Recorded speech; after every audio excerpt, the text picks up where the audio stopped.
5 मई को वक्फ कानून के मामले पर एक बार फिर सुप्रीम कोर्ट में सुनवाई होनी है। ऐसे में सभी की निगाहें सुप्रीम कोर्ट पर हैं कि आखिर सुप्रीम कोर्ट इस मामले में क्या फैसला लेता है या क्या सख्ती दिखाता है, क्या प्रतिक्रिया रहेगी सुप्रीम कोर्ट की, इस पर सभी की निगाहें। और उससे पहले वक्फ कानून को लेकर चर्चा जोरों पर है और इन सब के बीच में पहले जमीयत उलेमा ए हिंद की तरफ से अपना जवाब दाखिल किया गया था केंद्र सरकार के जवाब पर, और मुस्लिम पर्सनल लॉ बोर्ड की तरफ से दाखिल हलफनामे में भी केंद्र की मोदी सरकार पर गंभीर आरोप लगाए गए हैं कि सरकार गुमराह कर रही है। वहीं आपको याद होगा इससे पहले जब जमीयत उलेमा ए हिंद की तरफ से जवाब दाखिल किया गया था उसमें भी सरकार पर झूठ बोलने जैसे गंभीर आरोप लगाए गए थे। उसमें भी आरोप लगाए गए थे कि सरकार आम नागरिक के अधिकारों के साथ खिलवाड़ कर रही है, संविधान के साथ खिलवाड़ कर रही है, संविधान के जो नियम है उनका उल्लंघन कर रही है। और अब एक बार फिर सरकार पर कई गंभीर आरोप लगाए गए हैं। उसमें कहा गया है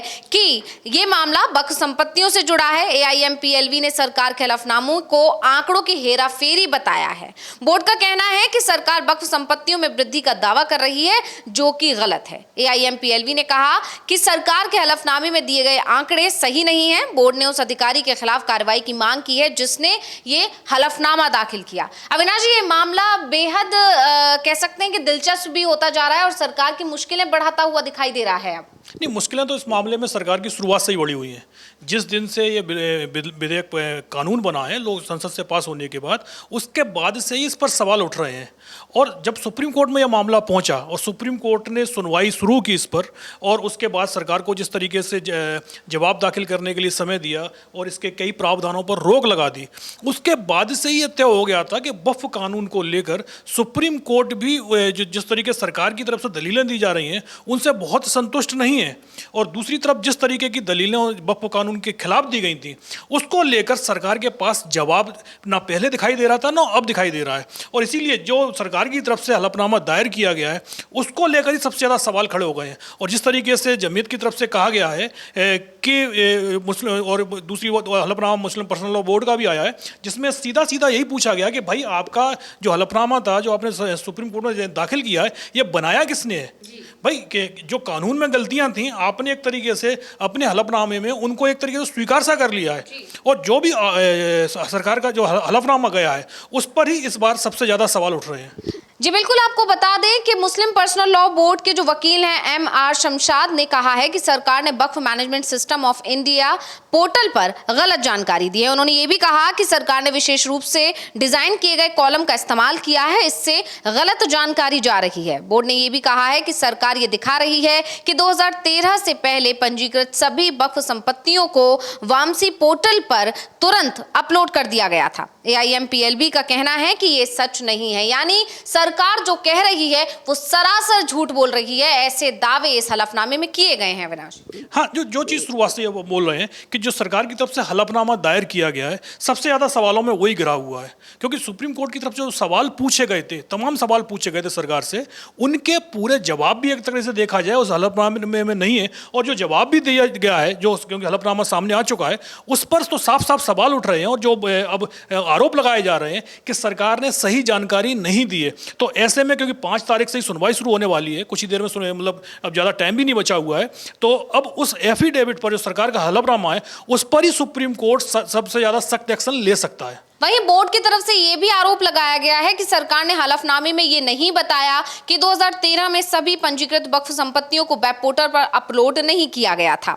मुस्लिम पर्सनल लॉ बोर्ड ने सरकार द्वारा पेश किए गए चार्ट की प्रामाणिकता पर भी सवाल उठाया है। बोर्ड का कहना है कि पोर्टल के प्रभारी अधिकारी ने या तो जानबूझकर इस तथ्य को छुपाया है या लापरवाही से ऐसा चार्ट बनाया है जो गलत तस्वीर पेश करता है। यानी हेराफेरी के आरोप लगी रहे थे और खासकर इस पूरे मामले में वो अधिकारी घिरा हुआ दिखाई दे रहा है जिसने ये हलफनामा दाखिल किया है, और इसीलिए पूरी तरह से मुस्लिम पर्सनल लॉ बोर्ड के निशाने पर वो अधिकारी है। ऐसे में जब ये मामला अब सुप्रीम कोर्ट में इसमें सुनवाई होगी 5 तारीख को, तो अधिकारी के खिलाफ क्या एक्शन लिया जाएगा या सुप्रीम कोर्ट का रवैया इस अधिकारी के खिलाफ क्या रहता है, ये भी देखना होगा। लेकिन ये साफ हो चुका है कि जिस तरह से पहले जमीयत उलेमा हिंद ने केंद्र सरकार के हलफनामे पर कई गंभीर सवाल उठाए, ये भी कहा कि आम नागरिकों की जो अधिकार हैं उसका उल्लंघन कर रही है, उन पर हमला कर रही है केंद्र सरकार। यहां तक कि ये भी कहा गया जमीयत उलेमा हिंद की तरफ से कि सरकार ये कैसे कह सकती है कि सुप्रीम कोर्ट इस मामले में हस्तक्षेप नहीं कर सकता। इसके अलावा अनुच्छेद 26 का भी जिक्र किया गया था जमीयत उलेमा हिंद की तरफ से, जो हलफनामा दाखिल किया गया था। अब उसी तरह मुस्लिम पर्सनल लॉ बोर्ड ने भी कई बड़े तर्क दिए हैं जो केंद्र की मोदी सरकार के हलफनामे पर भारी पड़ते दिखाई दे रहे हैं। AIMPLB का यह भी कहना है कि वक्फ बोर्ड के मुख्य कार्यकारी अधिकारियों यानी CEO के अनुसार 31 अक्टूबर 2024 तक वक्फ संपत्तियों की संख्या 3,30,008 है, जबकि जो सरकार का हलफनामा है वो बताता है कि 2025 में संपत्तियों की संख्या 6,65,476 है। मुस्लिम पर्सनल लॉ बोर्ड का कहना है कि ये एक बड़ा अंतर है और सरकार गलत जानकारी दे रही है। मुस्लिम पर्सनल लॉ बोर्ड का कहना है कि सरकार आंकड़ों के साथ हेराफेरी कर रही है, यानी एक बहुत गंभीर आरोप मुस्लिम पर्सनल लॉ बोर्ड की तरफ से लगा दिया गया है। उनका कहना है कि दुगनी से ज्यादा संपत्तियां बता रही है जबकि उतनी संपत्तियां हैं नहीं, यानी सरकार पूरी तरह से गुमराह करने की कोशिश कर रही है सुप्रीम कोर्ट को। हाँ, सबसे बड़े आरोप जो लगाए जाते हैं सोशल मीडिया पर और सरकार की तरफ से भी कि जो वक्फ बोर्ड है वो तमाम संपत्तियों पर कब्जा कर रहा है। आज की तारीख में सबसे ज़्यादा केस वक्फ की संपत्ति पर ही चल रहे हैं। और सबसे बड़ी बात, क्योंकि अभी तक जो कानून था जिसको सरकार ने बदल दिया है, उस कानून के चलते वक्फ अपनी संपत्तियों की रखवाली कर रहा था। लेकिन अब जो कानून में बदलाव किए गए हैं जिस तरीके से कि वक्फ की संपत्तियों को लेकर चैलेंज किया जा सकता है, वक्फ बोर्ड को ये बताना होगा कि भाई जिस संपत्ति का उसके पास मालिकाना हक का दावा कर रहा है, जिस पर वो कई सालों से 50 और 100 सालों से कब्जा जिसका बना हुआ है, वो संपत्ति क्या उसी की है? अगर है तो उसके कागज लेके आए। तो जाहिर सी बात है ऐसे कागज जो वक्फ बोर्ड दे भी नहीं पाएगा। और आज की तारीख में जितने केस वक्फ संपत्ति पर चल रहे हैं, अब इस कानून के आने के बाद उनकी संख्या में बहुत ज़्यादा बढ़ोतरी होने वाली है। अब जिस तरीके से सरकार की तरफ से बताया गया और कि जो आंकड़े आ रहे हैं से कि 6,60,000 से ज़्यादा संपत्तियाँ वक्फ बोर्ड के पास में, जबकि वक्फ का कहना है कि भाई ये संख्या 3,30,000 के आसपास की है। तो जस्ट डबल का एक तरीके से अंतर आ रहा है। तो इसका मतलब यही है कि आने वाले समय में वक्फ पर और भी कई मुकदमों की बाढ़ आने वाली है। और यदि ये कानून में जो संशोधन नहीं होता है, जिस तरीके से वक्फ की पुरानी संपत्तियों खासतौर पर जो अभी जिस समय वक्फ पर जो संपत्तियां हैं, अगर उनकी रखवाली नहीं होती है तो ये मान के चलिएगा कि कई मुकदमे वक्फ पर एक तरीके से होने वाले हैं। और उन वक्फ बोर्ड के पास में जो संपत्तियां 3,30,000 जो उनके आंकड़े के थ्रू बताया जा रहा है, इनकी संख्या अगले 2, 4, 5 सालों में आधे से भी कम हो जाएगी। इस पर किसी और के कब्जे हो जाएंगे।